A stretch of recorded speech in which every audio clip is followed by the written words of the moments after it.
Emil Muck to you. Welcome to my takeout, my Emil and Muck's takeout, my takes on all things considerable. Insiders know there's a joke in there.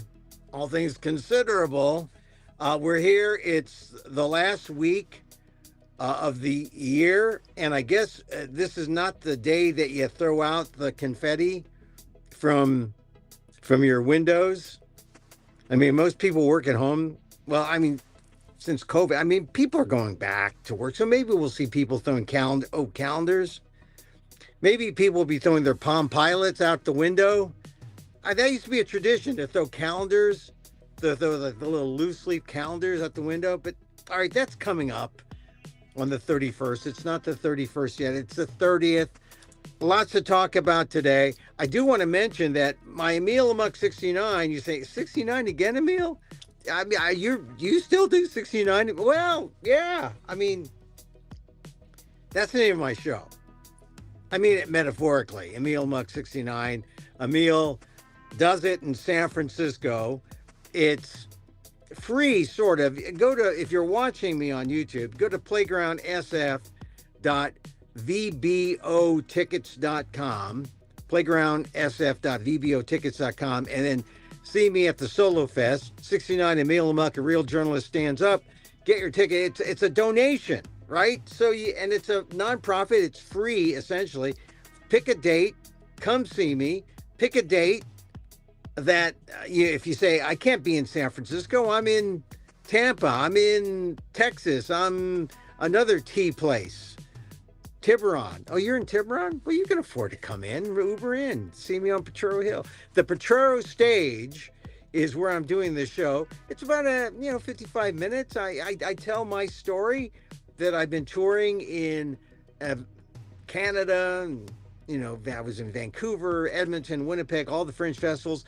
But it's different because it's 2026 and things are different. If you look at the news, and this is about the news, my show, Emil Amok 69.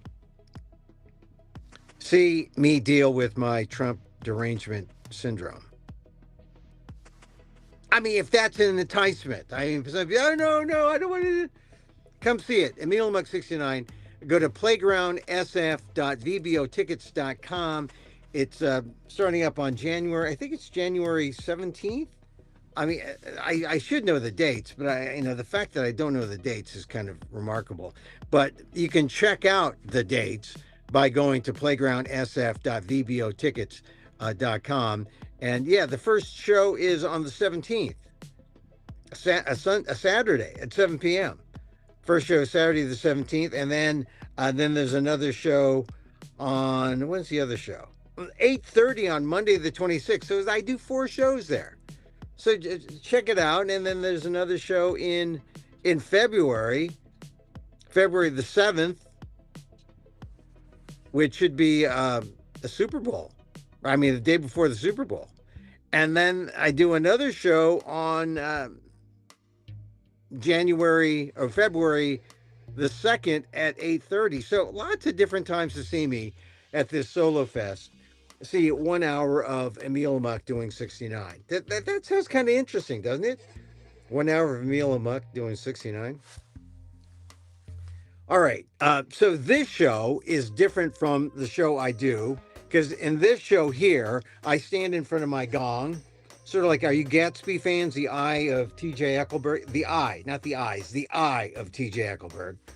Standing in my Vegan Power t-shirt in my closet, talking to you about stuff, about news. Dan Gonzalez, Professor Daniel Phil Gonzalez, he'll be here joining me shortly. I do want to say that the big headline as we speak is the fact that Tatiana Schlossberg, who's an environmental journalist and the granddaughter of John F. Kennedy and a cousin of RFK Jr., well, she died today at just 35. And, this was a high-profile death, and it's worth mentioning because we're in a period where, the nights are long, or the days are short. The nights are long. It's cold. It's kind of depressing, and it's almost perfect a perfect time to deal with death if you can. I mean, you should be kind of feel fortunate that, oh, I get to deal with death during this terrible time. And if you're not, then you just deal with the sadness. It's sad because she's one of America's first families, the Kennedys, right? And she did this very public first person piece in the New Yorker where she talked about how her cousin, RFK Jr., not, I mean, he's good on some health issues, bad on others, but Tatiana was part of the Kennedys that were frowning upon the kind of things that RFK Jr. was doing. But now the family has to come together in death. It's kind of an irony of this moment. As someone who has dealt with death recently, my brother in law, I think what you find out when you go to these funerals is that once you die, you're gone. And Filipinos have these open casket funerals. And when my brother in law died, I just said, he's gone. His energy is somewhere, though, right? That's the thing. You believe that your body is like a set of clothes and you are somewhere. The energy is, I believe my brother in law, who was a big Golden State Warrior fan, probably when the ball is like rimming around the hoop and not wanting to go in, my brother in law is like pushing it over. He's like, get in there. I'm sure he's doing that because he would like to get the credit in the box score of scoring 2 points. Of course, we wouldn't go to him because he's just an Oswong, right? He's flying in. But that's my brother in law. I'm sure that Tatiana Schlossberg, her spirit still lives for the Kennedys and the people who, admired her work as an environmental journalist and her courage to speak out in that New Yorker article. Like I said, death does something to you, especially when you're closer to it than you are to your high school graduation or your college graduation or your first job. I mean, as you get older, you get a little more, have this wisdom that is conferred onto you, and you just say, yeah, maybe you get more spiritual, or maybe you say, there's no body in there when you look in the casket, but the spirit is alive somewhere, and you become more spiritual. So, a time of mourning for the Kennedys. Tatiana Schlossberg has died. If you read that essay in the New Yorker, it really is. I just thought about how when my brother-in-law was dying, you had to go see him. When we got the word that he's dying, I hope that people just went and saw Tatiana Schlossberg, if you're a family member or if you were not, because once it's over, it's over. And then the body goes, but the spirit lives on. So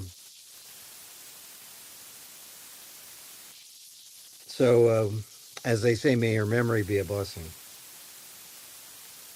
She died today. So that kind of got in the news, which is all right. It's important to get that kind of personal stuff in because we got a lot of other stuff in the news to talk about today that is not exactly, I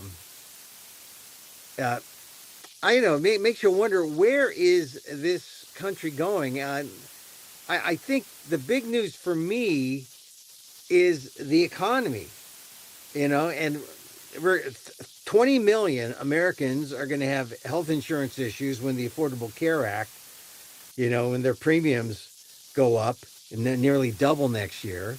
Affordability is a real thing. People are going to be talking about premiums. I have friends who said, hey, we're paying $1,400. That's more than we were paying. And we got lousier insurance. People are talking about the price of groceries. They're talking about the economy is not good. It's good for some people, but not all. My utility bill went up to $800 this month, more than $800, actually. So that's sort of the big news. And then the big news of the day, really, where we are with this. Are we at war? Are we at war with Venezuela? Are we?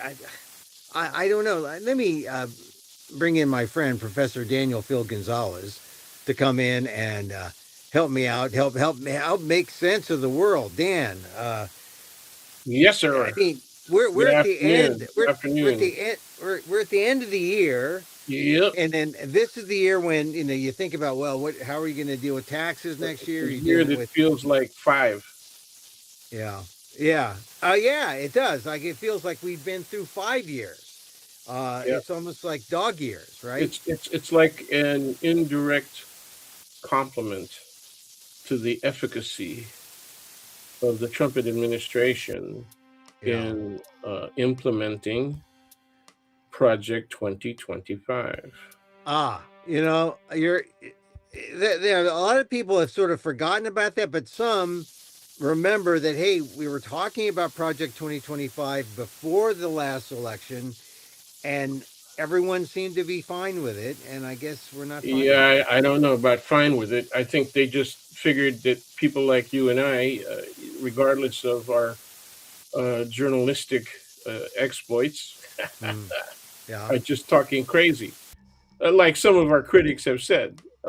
yeah, But the reality was that most Americans did not pay attention to all of the people who were saying that right, Project 2025 could be implemented in full, yeah, because a lot of the results sounded fantastic.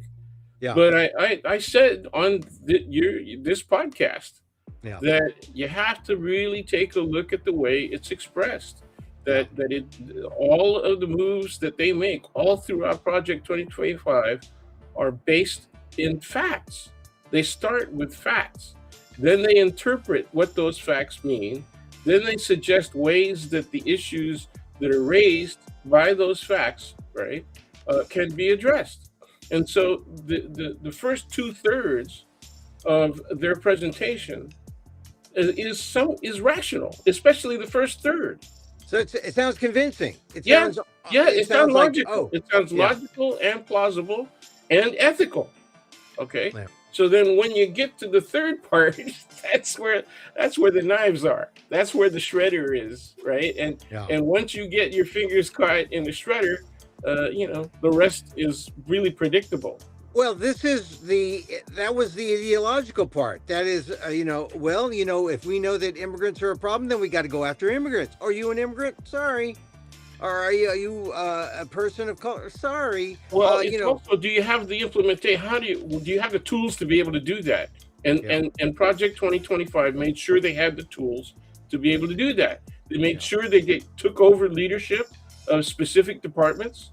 They made sure that the courts, they were going to go for the courts, and they made sure that the positions that they took were likely to be upheld and supported by SCOTUS. Okay, hmm all of those things were done. They were assuming success at all levels of the federal court system, which they failed. Lucky for us. The problem is that they had middling success at the appellate level, and they have had great success at the Supreme Court.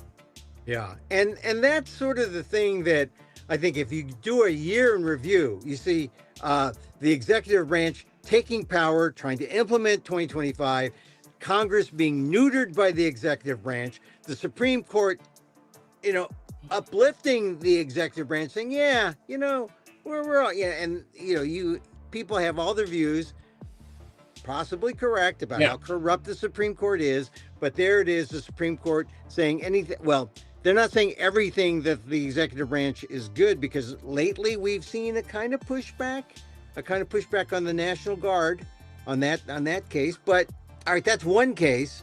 The yeah. rest of the cases, it's pretty much Well, whatever Trump gotta, wants. they're going to be. I don't know when that decision is going to come down. It probably won't come down until the spring or even the summer. Yeah. But they're hearing oral arguments right now on the legality of the tariffs. Yeah. Well, that's a big deal because the tariffs are what's causing some of this economic distress because the tariffs are indeed a tax on the American people.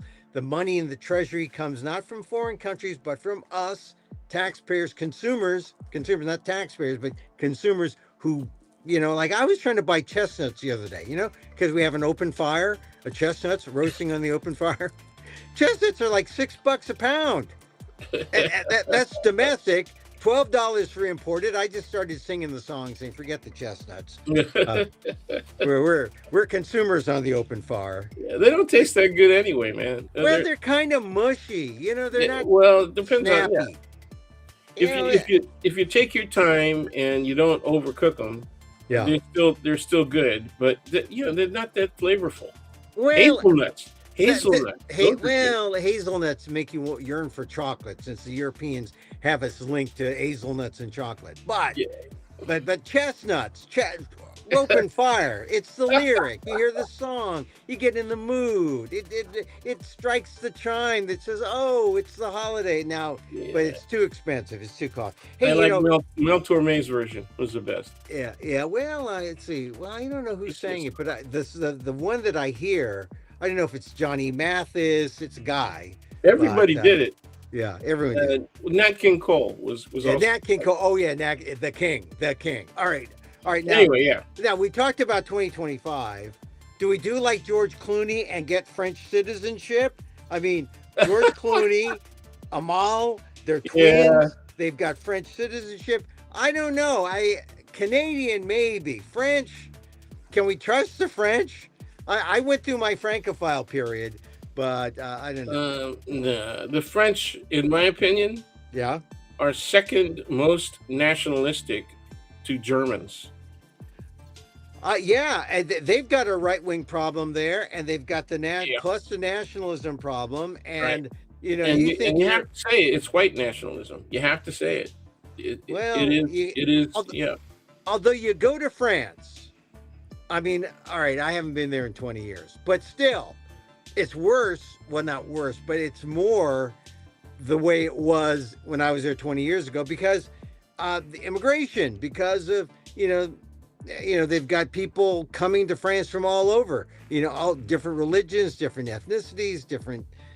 I mean, I think French nationalism is kind of problematic, because the colonial French, when they went out to those countries, those people from those countries are coming to Paris, and you think America is diverse. How do you define French nationalism in such a diverse country? Same way I define it here. Yeah, I mean, it's This not. is a very diverse country, but the nationalistic element within this country has a racial factor, right? Yeah, And that racial factor has been continuous throughout the existence of the nation. The same thing is true of any of the European countries, and so they go through these cycles, welcoming immigrants when they need them. I mean, it's sort of like the Trump policy on H-1Bs, right? Right. We're gonna either you pay your way in with big bucks, $1 million of investment, or you are the very restrictive and short list of desirable, right, technical skills, and then you can come in. And so this is just an exaggerated form of the Immigration Reform Act of 1965. It really sounds like we're heading toward the United States of Mar-a-Lago, where, you pay the fee to get in. It's America's the country club. Come on in. I mean, you pay $1 million or whatever it is he wants to charge, and you get the gold card. But that's what it's like. Yeah, you're really just the fact of Mar-a-Lago and this guy's ownership of several golf courses all over the world, right? All it does is revive my hatred for the game. Well, I mean, I grew up part of the time in my childhood on a local private country club, because my father worked there on Mondays, in addition to his other full-time jobs. And the whole janitorial and ground staff, everything except the greenskeepers and the technical aspects of maintaining a course, right? Everything else was maintained by people of color, brown and black. I just think you're right. I mean, it's hard to get in there and not see the stratification of society, the racism of society, which is why I guess it's important that we mention the fact that today is Tiger Woods' birthday. Okay. He turns 50. And why is that? Why was he such a phenom when he happened? I think when he came on the scene, I remember when I was writing for Asian Week, I said, he's diversity's champ, right? He people ask him, well, what are Yeah. you? Your mom's Thai, your father's black. If we're like the Jews, when your race comes to your mother, he is Asian American. He is the Asian American, and a lot of Asian American athletes are just like him. Doug Baldwin, um, even what's his name? The guy Kyle Murray at the formerly the top quarterback in the Arizona. The Asian black, the cap what Tiger called Kablan Asian. They've been like world class athletes. Jordan Clarkson, Filipino black. Uh, I saw the in athletics. Tiger Woods was the he really was diversity's champ, and he was just a phenom, and he was for a while really like untouchable, sort of like the early, the Warrior dynasties under Steve Kerr, they Yeah. unbeatable, and Yep. he said, "Oh, they always win. They're never going to lose a game," and then it's such a The fleeting Niners thing. under Walsh. Yeah. Yeah, and so you just say, "Wow," you honor the moment, but then what happened? I guess he's human, right? Right. Because I mean, it's not just the any failure in athletics or the downturn in his wins, but it really was being human. Yeah. His being a man, right? His sexual proclivities Right. Well, kind of turned on him. and he's not alone. He's not alone in that. That's one of the problems with fame and fortune, Yeah, and particularly when you've lived a relatively Spartan life, yeah. becoming the athlete that he was. Also, his stroke is I've only seen a few doctors make comment about it, but Hmm. it's actually injurious Yeah, to the lower portion of the spinal column. yeah, Yeah, and yeah. and yeah, I mean, he's let's see, he's had more surgeries than the 15 majors he won. That's how that serious is his health that's a issues. hell of a price to pay. Yeah. And this is the first year he didn't play a single tournament because he's got this ruptured Achilles tendon in March and a seventh back surgery in September. And, you know, this is the thing. He's not a machine. That's right. He's a human being. That's right. And so all the proclivities that brought him down, okay, on the one hand, a lot of people forgave him. They allowed his comeback, but he's also just a human being in terms of just flesh and blood, and you got to fix those things. You got to maintain, otherwise, you have more surgeries than majors won, and it's sad. And But one of the cooler things that I observed about him was when he had his son out with him, mm, and his uh, son oh, is Charlie, showing, yeah, yeah, yeah, Charlie's showing a lot of talent as well. So yeah, the apple doesn't fall far. yeah. Well, I don't know. Charlie's great. I hope he does well, but man, I mean, now when you read about Tiger, uh, I mean, it's about, hey, he's 50. Do you remember? It becomes a nostalgia story, right? Yeah, that's right. It becomes, And what do you think? Shouldn't he accept that? I mean, well, yeah. I mean, you I know, think I think we accept that because I mean, we wanted to glom onto him as, hey, he's our hope, right? I mean, he came in at the right time. We're talking about diversity. Here's a guy. I thought he would change how people saw golf. America, culture, golf, Nah, man. kinda a little bit. I mean, but maybe just in golf. But I think you can make a case that the Asian women There it is. from I did more was for going to raise golf. that same. I was going to raise that Yeah, same factor yeah. that the Michelle Asian Wie, women. Michelle Wie at Stanford did more Yeah, for golf. yeah. All the Asian women from Asia did It's more not, for and then golf. yeah, it's not just Stanford. Well, Oh, it isn't. Don't you think it's more than coincidental that they come from Stanford? That Yeah. so many of them. I Yeah, don't want to well, say. the thing is, Tiger was made us aware of Asian America, and he was a great symbol. But Tiger, he loved his mom. Yeah, you'll see him kissing his mom at the end of the tournaments, and that was great. But he was kind of a reluctant role model, reluctant to say, "Hey, this isn't about." He didn't say I'm Asian American. He said I'm Kabbalah Asian. I'm everything, and I think that was one of the great things about Tiger, really, that he had this talent that was so beyond race, so beyond. I mean, this is beyond Jackie Robinson, right? Um, I mean, at some point, Jackie Robinson breaks a color barrier, but at some point, Jackie Robinson is just still the great player, Yeah. and Tiger's just the great player. Yep. And you don't mention race, but he didn't. I mean, he sort of paved the way, but you look at the PGA, or you look at the golf because it's merged with Live, and Oh man, it's all over. It's international. It's not about race. It's just about money.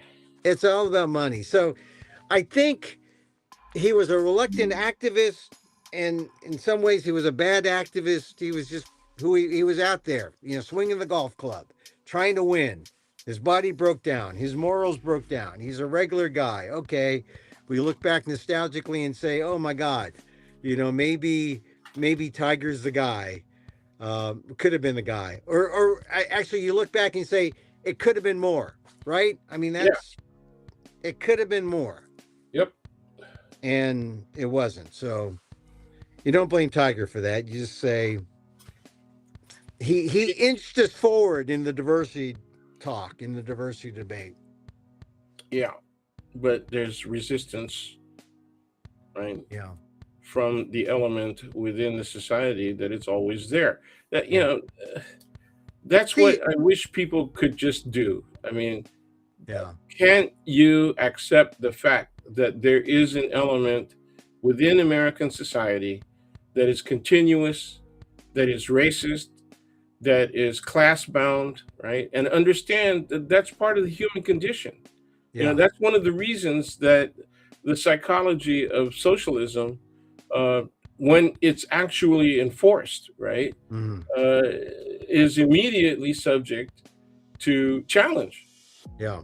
Okay, because people want to get ahead, they want to be better off. And here's the thing that we should point out, that while we talk about the racism that exists in society and how bad it still is for the great majority of people, thank goodness we have people like Tiger Woods. Thank goodness we have people like Beyonce, Oh, who has billionaire.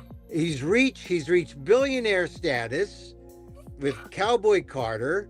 And if you look at all the musicians who are on Forbes billionaire list, they are Beyonce, Mhm. Jay-Z, her husband, Rihanna. Taylor Swift, That's right. not And black, Rihanna. And Rihanna. Rihanna, and Bruce Springsteen, Right. right? Those are the five. So And it's 3-2. It's three yeah, to two, man. I mean, but it's amazing though. You think, oh yeah, blacks are so downtrodden, and then people say, oh, what about Beyonce and Jay-Z? You know, Yep. her Renaissance tour in 2023 grows nearly 600 million. But you got to say, all right, so is America racist if we made Beyonce and Jay-Z royalty? See, that's the problem.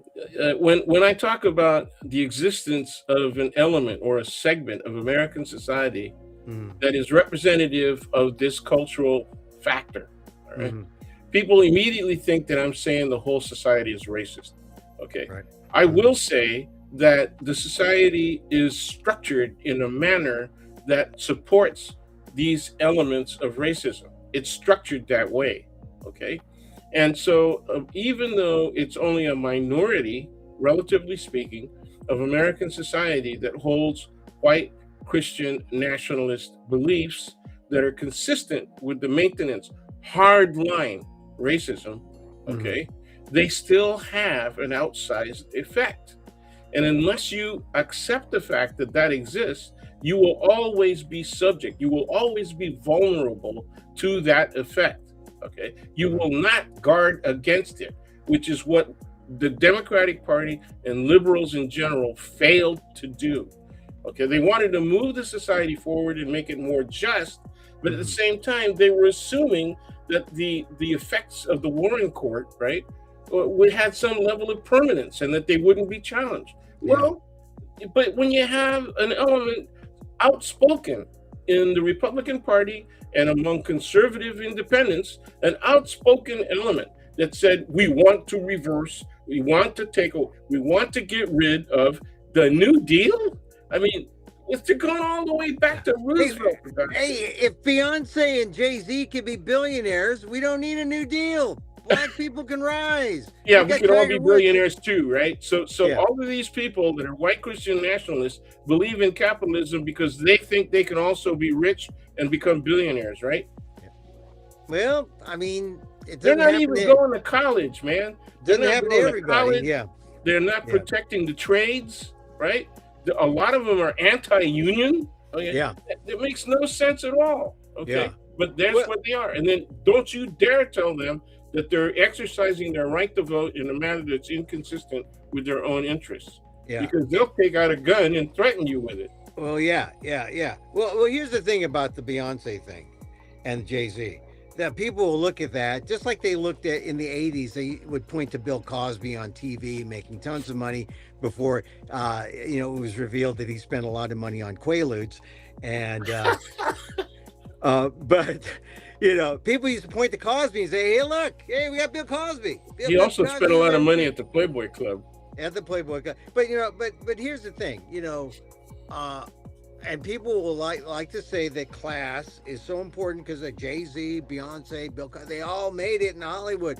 But, there's still racism because if Beyonce and Jay-Z went down, went incognito, somewhere in America, they would not be seen as billionaires. They're still black. Equals. They're still black. Yeah, they'll be seen as black. Yeah. They're still seen as black now, even though they're billionaires. Yeah. Well, I mean, you look at Puffy Combs. They used the Mann Act against him. I'm not saying what he was doing was right, but if you saw Dave Chappelle's new special, he does talk about the Mann Act and Jack Johnson, how the Mann Act was intended to get after people who mixed races, people who, were with white women, and Jack Johnson was married to a white woman. And, it's not exactly synonymous with what Jack Johnson did and what Puffy did, but there's that fear, and they use the Mann Act against Puffy. And it's interesting. If you haven't seen Chappelle's special, he does talk about that toward the end. And it's an interesting history lesson. I'm not saying what Puffy Combs did was good. They got him. And he, it's just an interesting bit of history. If you saw the Chappelle special. So, did Jack Johnson beat up on his old lady? I don't think he did, but I don't know how faithful he was. But I think what is true is there was a kind of fear, certainly against Jack Johnson, about race mixing. Filipinos felt that too. When it comes to Puffy, I think, Cassie Ventura, she's Latina, I think. I'm not sure what her ethnicity was. Probably part, Yeah. So anyway, look, we got into this cultural thing. It's good to talk culture while we can, because the news is pretty dreadful. I'm wondering about this war thing. Are we here we have Donald. No, we're not at war. Obviously, Congress, right, has the sole power to declare war. It's in the thing called the Constitution. Remember that? Right. So why is Donald Trump acting in a way that the Supreme Court has given him the opportunity to do so? Yeah. And he's got people working for him in the military that are willing to carry out the orders. Because what happened in Venezuela, now that it's it's been confirmed that, yeah, the CIA was behind this bombing of a dock in Venezuela. Yesterday, uh, Trump sort of hinted at it or said that, yeah, this is true. But now we know, the first time, there's been a strike in Venezuela in no act of Congress to declare this an act of war. So it's an illegal act, is what it is, right? Not according to the Supreme Court. If it went to the Supreme Court, I think that same majority, at least 5-4, if not 6-3, would still say it's within the purview of executive action.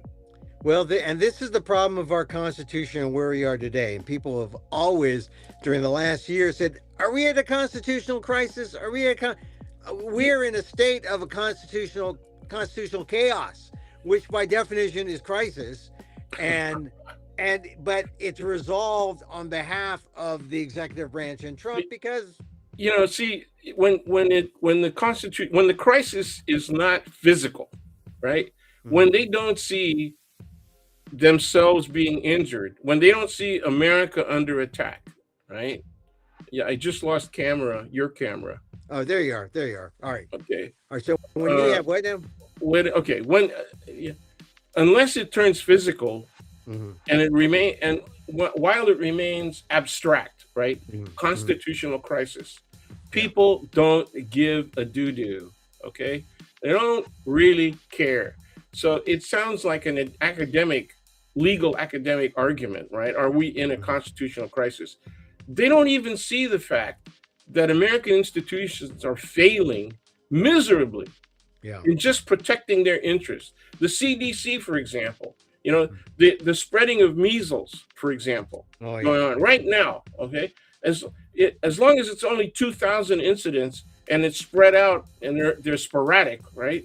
Okay, people aren't going to get upset. But when it starts turning into 10,000, if it turns into 15,000, 20,000, and if more of the red states where there are people who are more likely, right, to be affected by the cutbacks in medical insurance, right, the cutbacks in medical providers, right, okay, and when that hits, then they'll say it's the Democrats' fault. Well, I just so that's what they're gonna do, man. Yeah, and remember COVID. Remember COVID. I thought it was a hoax. Okay, and then they died. Right?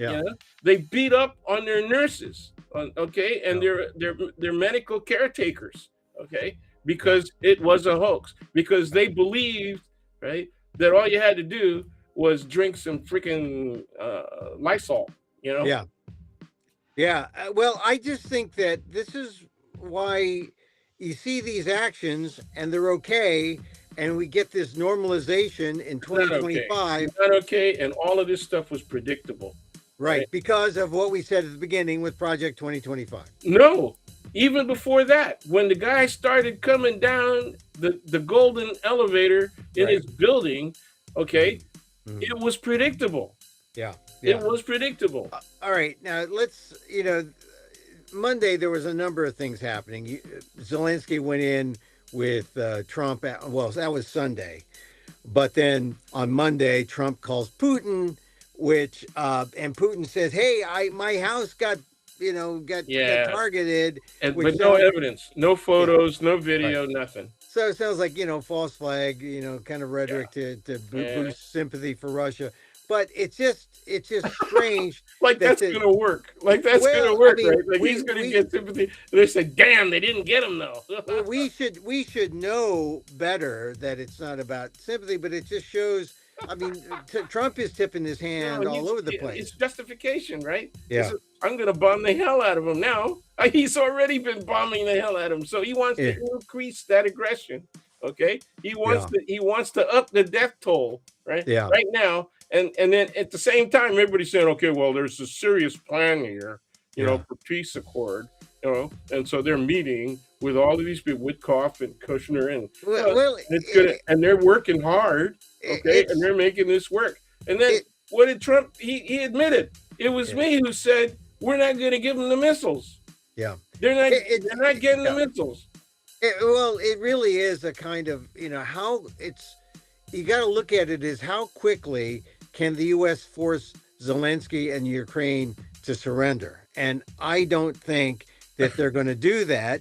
And in the meantime, they're trying to make it look like, oh, Putin is under siege. When the original thing is Russia, big superpower, invades a sovereign nation, Ukraine. We should be siding with Ukraine, and yet we are siding almost 99% with Russia.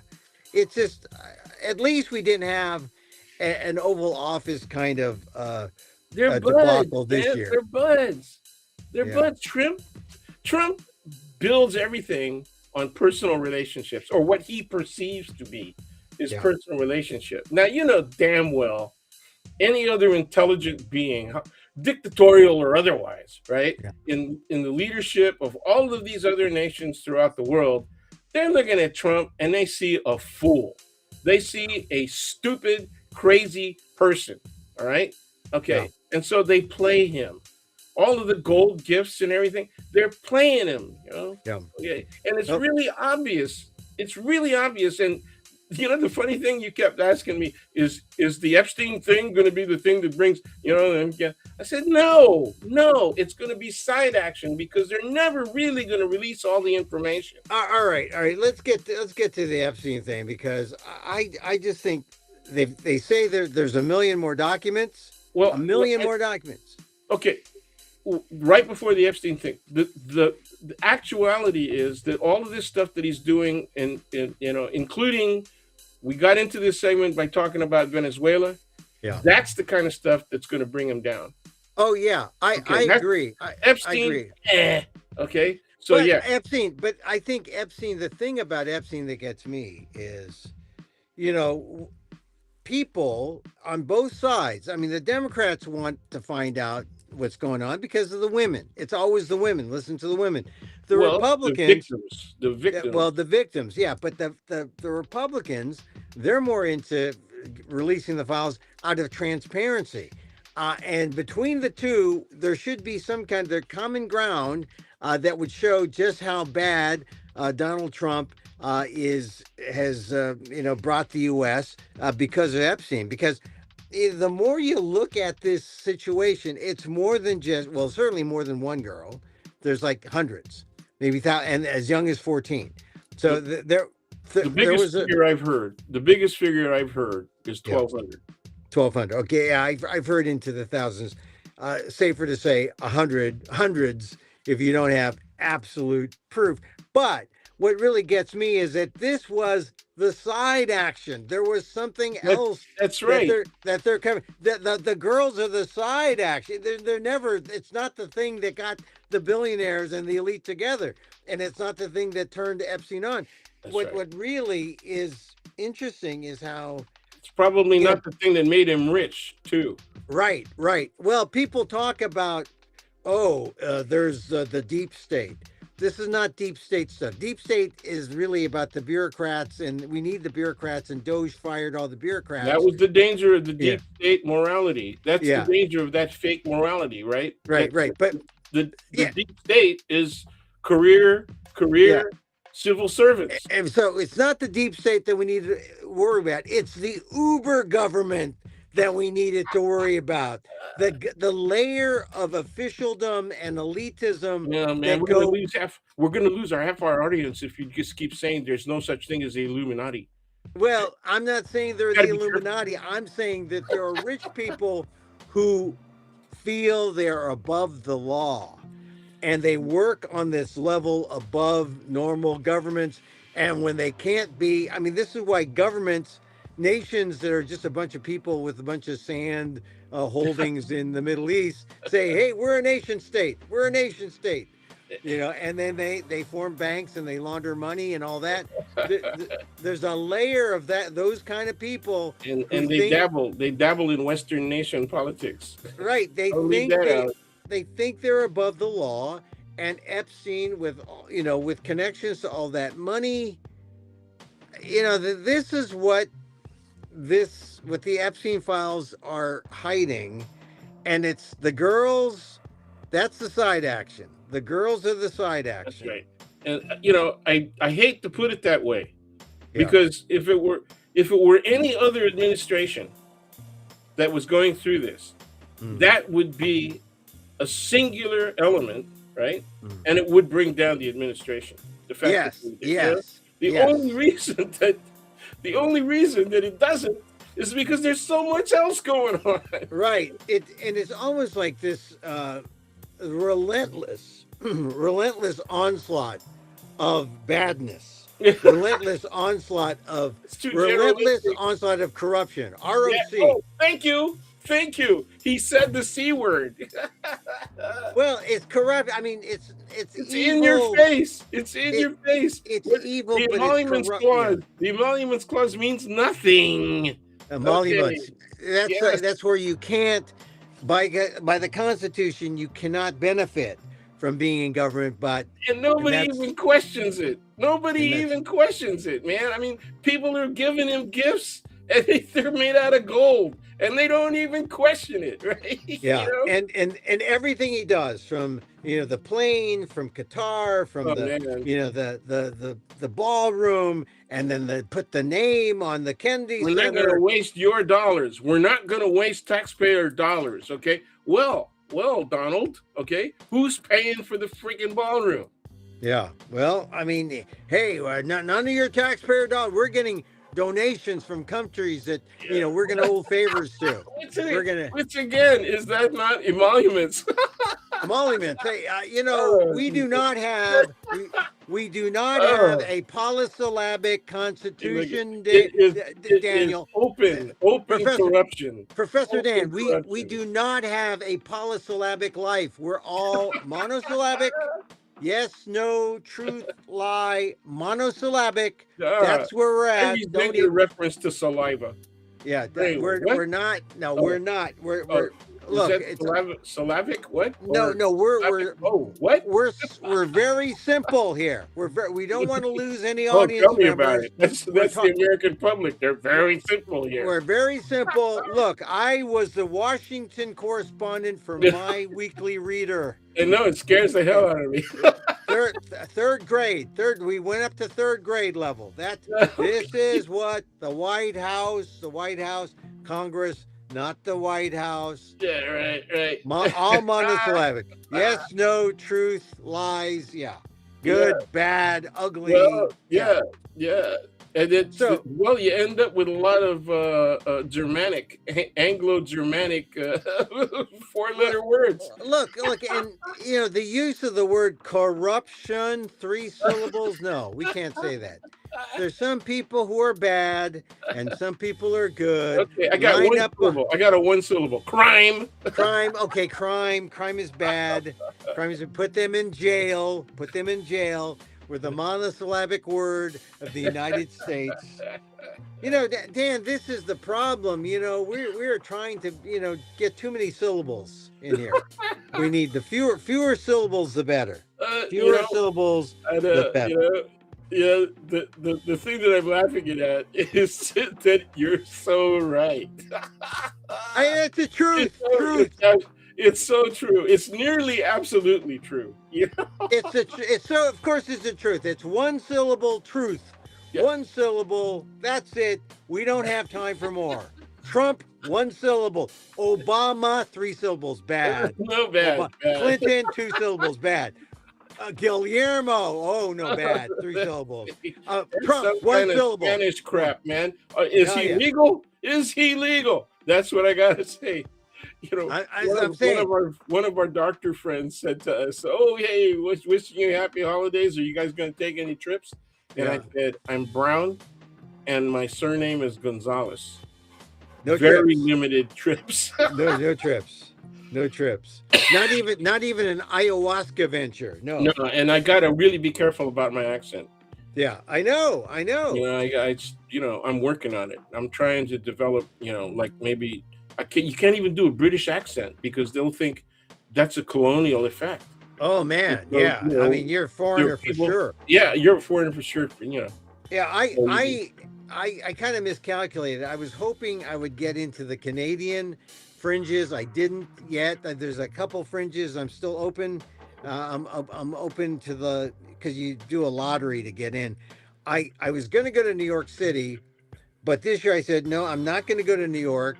I got into the New York City Fringe, but I'm not going this year. And I should have. I didn't go in because I'm going to be in Boston a week later, and I thought, oh, I'll save all my shekels for my Boston trip. But yeah, how do we? Oh, so I'm not traveling as much. I'm going to go to Fresno.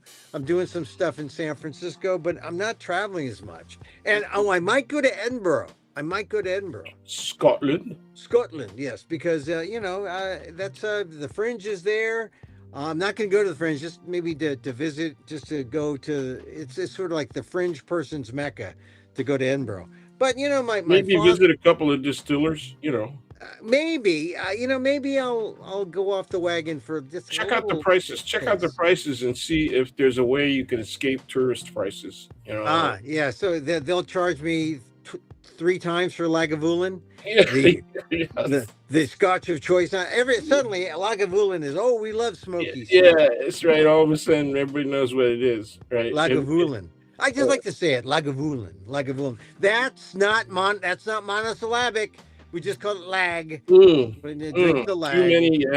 Too many vowel Yeah, sounds. yeah, Too too many many. vowel sounds sounds foreign. It's too All right, foreign. so look, I'm serious about this Epstein thing. If people get more into Epstein, they realize that man, we are not transparent. There's so much hidden. If we knew even a smidgen of what they're not telling us, oh my God, our heads would explode. I mean, if the government was more transparent, and this is the thing about journalism, because journalists are dying to get in there and find out what's going on, because the best news is the stuff that people don't want you to have. I mean, seriously, the best news is the stuff that's why we have anonymous sources. Yeah, Anonymous. So that's 4 syllables. That's no good. We got people who don't want to talk because they're not authorized to talk, and they give you the stuff. That's the source. yeah. That's a good source. That's good news. But And no why don't they one. want you to talk? Because they know they're going to lose their job. And the same thing, and it goes all the way Oh up yeah, the yeah, chain. Goes yeah. all the way up the chain. Well, So that's why America can't be transparent. No matter how sheer Christine Nome wants to dress, or Caroline Levitt, or whatever. Caroline Levitt, by the way, is pregnant. I wasn't me, man. Yeah, yeah, I know, I know. But that Well, how do she you is, know? I mean, she's a that's good that's example. the thing for Filipinos. You didn't know that? Oh no, but she's a good example Of what? of, well, the American birth rate, 1.6 per woman. That's not going to cut it. Got to give birth. Got to give birth, ladies. Got to. You got it. America Well, America according to depends on JD it. Vance, right? JD Bir- Vance is right up there with, we got to bir- stop them other brown people and them Yeah, yellow people. And then, if you ain't white, it ain't right. got to give birth. And you white Yeah, ladies white out people got there, to give birth. White people got to give birth. And then you well, got to open it up. You got to open up immigration to the right people. Okay. right people, $1 million, Mar-a-Lago. That's Yeah. the way you do it. Uh, But you got to give birth, ladies. If you're white, burn the condoms. Burn the condoms. no. No birth. You can buy the condoms. Get the Vatican condoms. Vatican Blessed by the condoms. Pope. They're blessed by the Blessed by Pope. the Pope. He blesses them and he puts little holes in them. Yeah. Is that it? Yeah. Is they little pinholes? They look. So, Yeah. yeah. They look. That- They look like a garlic press. yeah, yes, that's it. Garlic press. No, I'm telling you, 1.6 births per woman. That's not going to cut it, in America. We got to give birth. Got to pump it out. Got to pump it out. Yeah. No plan B. We got to go get baby all the way. No plan Especially, B. and they're increasing the pressure by getting rid of all of the freaking immigrants. Yeah, I The mean, more, So they're saying they got 1 million. That's the score, right? They want to. That's what the goal is. Okay, per year. That's what they want to get rid of. And they said they were going to try and get rid of 30 million. Remember? I mean, that wasn't in Project 2025, but it was in their speeches. well, I was saying, but there aren't 30 million in the country. Damn it! yeah. Well, look, the problem now is they're changing not just illegal immigration, or Right. immigration that is, Birthright. Birthright. They're going after legal immigration, That's and that another one of the cases that's up in front of the court. Where I can't yeah, wait to hear what the oral arguments are. yeah. You Well, can hear the oral arguments. See, here we go. I'm gonna go to C-SPAN and run right through the tapes, uh-huh. okay? Because I want to hear the oral arguments, and I want to hear what Kavanaugh has to say. He's been backing up, right? He's been backing up a little bit, right, by trying to Well, explain what it really means. It's like, well, if they get detained, it's only for a short period of time. Some citizens might get detained, but they're let go right away, and there's no, you know.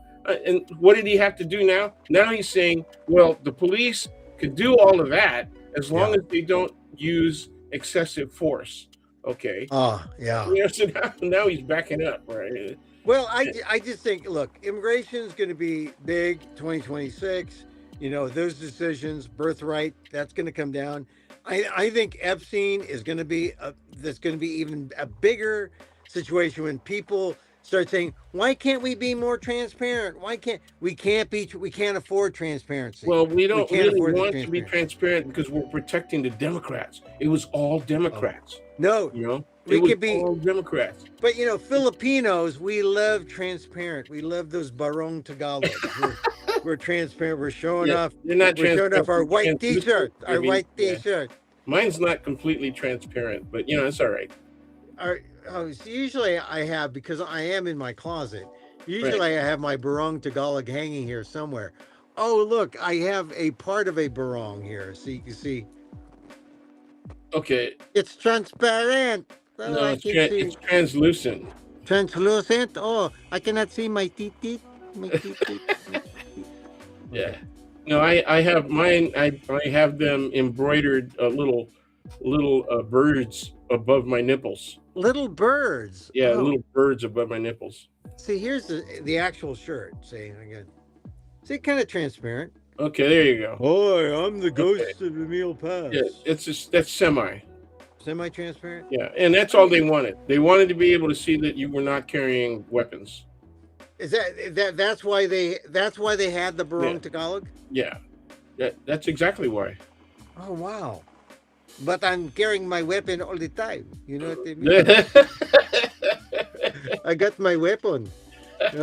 They did not know that. They did not In know the that, Dan. pants, but my pants are not translucent. Oh, this is my Barong. That's a nice I, one. oh Yeah. well, thank you. I never I don't wear it because it's cold. I like to wear these things. I don't know. Anyway, all right. So Dan, So in the closing it is minutes a of our, symbol. It is therefore a symbol. The barong, the okay, Barong, yeah. their symbol of resistance. That's what it's all about. Oh, Okay? really? Hey, So yeah, they're caving into the power by wearing something that shows that they don't have, right? They don't got, have weapons. got no However, weapons. No when you weapons. wear it, when you continue to wear it beyond that, then Hmm. it becomes a reminder, right, of that suppression. Oh, so I must wear Barong Tagalog and my warrior T-shirt underneath. Because yeah. Okay. All right. Hey, Dan. All right. Let's end off on a high note. The 49ers played probably the greatest game of the That was one of the year. best games. I don't think I've ever seen. I mean, when you've witnessed a good football game. Yeah. Yeah. That was one of those times you say that was a great Well, game. what made it great for me Yeah. was that they were playing the top-rated defense. They weren't the top rated Bears. They weren't the top rated. They were one of the top-rated defenses. Yes, they were. They just weren't doing well because they've lost a lot of guys to injury. Ah, I see. Well, Right? I But thought they they were okay. remember the interceptions now and stuff. So Oh yes. Well, that was a great game, and I guess and the Rams lost last night. yeah, They came back, but yeah. they're Oh, it was close. It was a that was lot close. closer. Yeah. And I thought Puka Nakua caught that ball at the Yeah, end. he. I thought he was in balance. But Stafford got what? He got ripped 3 times or 4 times? 3 times. I only saw the end of that game, but the 49ers can take the Rams, I think, although they haven't. They have. but they have in the past. Yeah, And they won one and lost one. so here's the thing: are the Seahawks going to come in and beat the 49ers, or are the Niners going to hang in there? The Niners look really good right now. I would feel a lot better if Kittle was in, but Tonjes is very good. You know, he obviously was very useful. Went to Uh, Cal. Went to Cal. yeah, he's a local guy, another local guy, Yeah. and yeah, not only did he go to Cal, but I think he's from the peninsula, right? He's somewhere. I don't know where he went to high He, school, he's but down the peninsula. I'll I look it know up. I know he went to Cal. Yeah, And yeah, so I think they have enough to beat the they do Seahawks. have enough to beat him, but it's going to be close. It's It's going to going to be be the tight. home field advantage. That's going to help, That's going to help a lot. man. A lot. You got to get And loud. and Yeah. playing for home field. And you know what? Even though I usually would go to games, I find a way to go to a game if it's local, if it's this big. I have no desire to be there in person. There's Because something wrong with it because traffic. It's yeah, not in San yeah, Francisco. They show pictures on TV of the ferry building, yeah, but Santa Clara is like 50 miles away from there. that's right. They're not near the ferry building. That's why there's no traffic at the ferry building because That- it's all down there. That's right. Down in Santa Clara, and find parking down there. Oh, good luck. Yeah, Get out if of you're gonna traffic. go to a Oh, good game, luck. our thing is if you're gonna go to a game down there, you go early, you get a hotel, right, and you No. stay overnight. You get a Patel hotel. I got a good friend. He's a Patel. He's got a hotel, nice hotel. Not because he went up. Right. He didn't get. He started out in a small hotel south of the market, and they got a That's big where one that's where they in San yeah. Jose. And Yeah. so Well, they have yeah, more than hotels, man. They owned a lot of the flop houses too. yeah. Well, But, I mean, my friend, he's got his Patel hotel, and we owned we had season tickets to the Giants right. together, or not together, but he was in the next seats, and then we got to be friends. I haven't talked to him in a while because he got, you know what happens. People get grandkids, and they just That's that's yeah. it. They They're gone. share the tickets with the kids. Yeah. Yeah, or their grandkid world, And Yeah. so I haven't talked to him in a while. but Sure. I was number 3 on people's list. yeah, They would yeah, they would go to their kids, and then they would go to me. So yeah. yeah. Oh well, yeah. So I just think I did look to see what the price of tickets would be for the Oh, game on Saturday. oh, I love to sit in the end zone.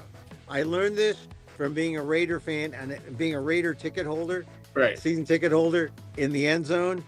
Great place to see a game. If you got to be high enough, not low enough, because you don't want people to jump up and touch you and stuff. But just like in the middle, great end zone. Because that camera, when they have a camera looking down at the line of scrimmage, Yeah. and you see the holes opening up. Yeah, you're in Great. the shot. Yeah, it's a great way to watch football. But I looked at the end zone tickets for the 49ers. I think like $600 a ticket. Yeah, that's what I was gonna say. We just looked it up. Yeah. $1,200 for two. If you really have to bring a spouse, if you really want, no, I think 600. And then actually, the where you sit up in the nosebleeds and you get a view of an overview of the game, not a drone kind of view of the game, not bad. But then you're paying once again $400 or $500 a ticket. Sure. I don't know. I think I would save the money, buy a bigger screen TV, and watch an 80-inch version of the game in 4K, and yeah, and that's just one game. That's just one game, and then with the rest you go on Kalshi and make a bet or something. One of the things I like about our the changes that I made in our TV service is that you can get the playback in AI tells you what the most important plays were, and then Oh, you can go smart. through that. Yeah. Yeah, it's really cool. Yeah, I like. I bought the NFL package where I get the multi-view, which is Yeah, good yeah, because yeah. then you can Yeah, I be in got all the that too, different yeah. cities at once. It drives my And- wife crazy. She says I am not ADD like you are. no, it's good because you can say, "Oh, Shador Sanders did well." Oh, he no, and then you can say, "Oh, Yeah, Tua got benched." Oh, that's too bad. Oh, and then but you get to watch all the different games. yeah, you do. Anyway, all right. You want to venture? Who's gonna? It's like I think it's Seattle by 1.5. That's Really? what they're saying. Yeah, right now. I think it's going to be the Niners by 10. Oh boy, that's I think by 7. I would if it's How Seattle if it's it's going to come Seattle by down one to, and a half, I yeah, would take well, I take the Niners and the points because if I think our if our defense plays as well, even as well as they did, last night, or the night before. Uh, well, what day is this? Yeah, this is Tuesday. Yeah. Sunday. Well, Yeah, they did a Monday night. Yeah. yeah, So is yeah. this Tuesday? Okay, I got it. Okay. They did a Anyway, Sunday so night. They did a Sunday night game. if they played as well as that, I think they'll be able to hold the Seahawks. The question comes down to how strong is the Seahawks defense. You know, Well, he used a lot of good yeah. receivers, and I'm worried that the their secondary might be really good. I have to check and see if they have any injuries. They've got a good defense. Here's the They problem. do. The problem is, can the 49ers score more than their own Well, defense obviously, gives yeah. up? Yeah, but can they score more than their own defense gives up? So if their own defense gives up 50 points, the 49ers have to score 60. Yeah. You know, if the 49ers defense gives up 45 points, then their offense has to score like, 46. I mean, Yep. it's really or 47. I mean, that's what it boils down to. I think it's going to be the same kind of game where there's no good offenses. But here's the thing. If the 49ers have a good offensive day and Sam Darnold has a bad offensive day, then maybe it's closer. Maybe it's like, 30-27. And then you try to make it so that it's not on the last kick. Because, man, the 49ers, they could have lost it in the last play of the game. They could have lost it easily in the last minute, Okay. Yeah. They on could have. Sunday. They You know, could. Yeah. Yeah. Well, they need a pass rush. that They was need a pass rush. I when mean, they scored their last touchdown, I was screaming that's you got 2 minutes. You left them 2 minutes and 15 seconds, man. yeah. That's an eternity, I dude. mean, You know? like with that pass rush, it reminded me of schoolyard football, right? Like one of the touchdowns that Purdy, when he passed, I guess it was Jusek, and he was open, and he was like Yeah. running Yeah. around. That was schoolyard football, and then the hook and ladder play, Oh that was yeah. schoolyard football too. But what reminded me of schoolyard football is the 49ers passing rush. They have no passing rush. It was like five Mississippi rush, right? Which gives the quarterback. Did you ever play five Mississippi rush? Yeah. Yeah. I remember that. One Mississippi, two Two Mississippi, three Mississippi. Mississippi, Yeah. four, Yeah. And then you go in and I mean that's schoolyard ball. That's schoolyard ball. Yeah. Yeah. Five Mississippi rush. Yeah. All right. Hey, so Yeah. Dan, Yeah. I will see you hopefully later. Thank you very much. Happy New Year 2026. It's going to be a good New Year because we're going to see how far we test transparency. Yeah, How just far let me we're know. Keep. Call me when you're on. If you're gonna do Bart, call me when you're on I'll Bart. let you know. I'll let And you know. yeah. I'll, So I'll call you after the show. All okay. right, there he All right. goes. Daniel Phil Gonzalez. Happy New Year. And there he goes, my friend, College of Ethics, Asian American Studies Professor Emeritus, All San, power to the San, people. San All Francisco power State to the one of the people. original strikers. Power to the people. Okay, there he Power. goes. There he goes. 2026. A happy 2026 to Dan.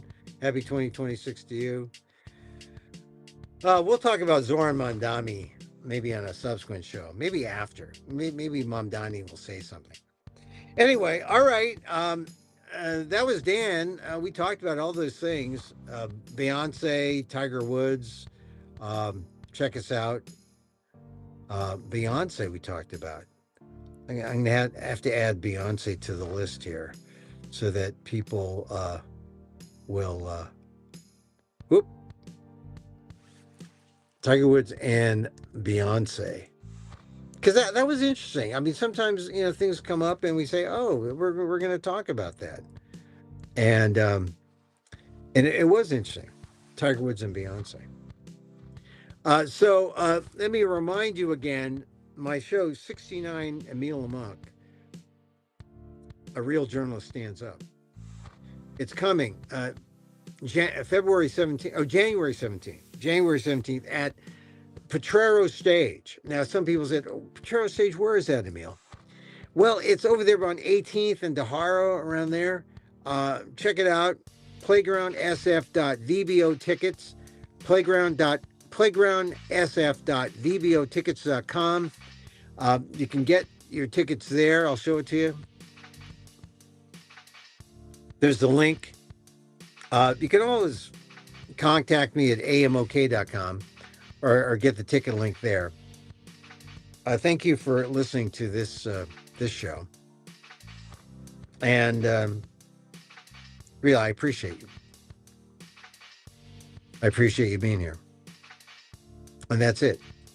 I'd like to close with a little meditation. One of my meditative gurus did a retirement thing last night. Or they did a Zoom.